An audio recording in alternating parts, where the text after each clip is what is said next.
ప్రభుతో ప్రతిదినం అనే ఈ కార్యక్రమమును వీక్షిస్తున్న దేవుని ప్రజలందరికీ నా హృదయపూర్వక వందనాలు. ఈరోజు బైబిల్ గ్రంథంలో నుంచి మరొక మాటను మనం ధ్యానించుకుందాము. యెహోవాకు అసాధ్యమైనది ఏదైనానున్నదా? ఒకసారి ముగ్గురు దేవదూతలు అబ్రహాం శారా దగ్గరికి వచ్చి వాళ్ళు ఏమంటారంటే, మరలా సంవత్సరం వచ్చేసరికి నువ్వు కుమారుణ్ణి కని ఆయనకు ఇస్సాకు అని పేరు పెట్టేదేవని చెప్పినప్పుడు శారా తనలో తాను నవ్వుకున్నది. అంటే ఆమె ఎందుకు నవ్వుకున్నదంటే, అప్పటికే చాలా సంవత్సరాలు గతించిపోయి ముసలివాళ్ళుగా వాళ్ళు బ్రతుకుతున్నారు.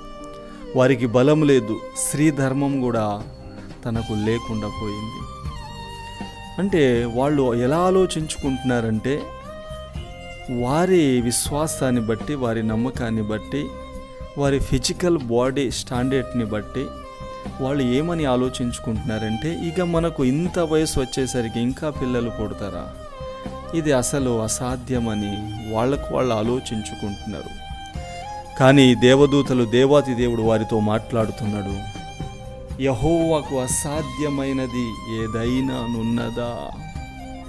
ఈరోజు ఈ మాటలు వింటున్న దేవుని ప్రజలారా, నువ్వు కూడా ఈరోజు అనుకుంటున్నవేమో, నాకు ఇది సాధ్యపడదేమో, ఈ ఉద్యోగము నాకు రావడము సాధ్యపడదేమో, ఈ పంట పొల అప్పుల నుంచి నేను బయటికి రాలేనేమో, ఈ సమస్య నుంచి నేను బయటికి రాలేనేమో, ఈ భయంకరమైన పరిస్థితుల నుంచి నేను బయటికి రాలేనేమో, ఇంకా ఎన్ని సంవత్సరాలు ఈ చదువును నేను కొనసాగించగలను, ఇంకా ఉద్యోగాలు, వివాహ విషయంలో ఇంకా దేవుడు ద్వారాలు తెరవట్లేదే, నా వల్ల కావట్లేదే, నా పరిస్థితిని, నా కుటుంబ పరిస్థితులను మార్చుకోవడము నా వల్ల కావట్లేదే, నాకు అన్ని అసాధ్యంగానే కనబడుచున్నవని నువ్వు అనుకొని ఉండవచ్చు. కానీ నీ అంతటా నువ్వు అనుకుంటే సరిపోదు. కానీ నీ ఆలోచనలో, నీ విశ్వాసంలో, నీ బాడీ, నీ విశ్వాసాన్ని బట్టి నువ్వు ఆలోచిస్తే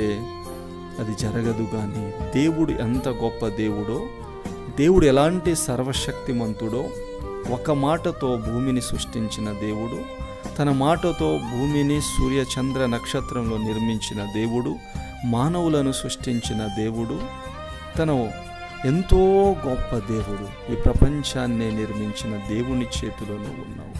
అలాంటి గొప్ప దేవుడిపై విశ్వాసం ఉంచు. ఆయనకు అసాధ్యమైనదంటూ ఏది లేనే లేదు. ఆయన అంటాడు, ఈ రాళ్ల వలన అబ్రహాముకు పిల్లలు పుట్టింపగలను.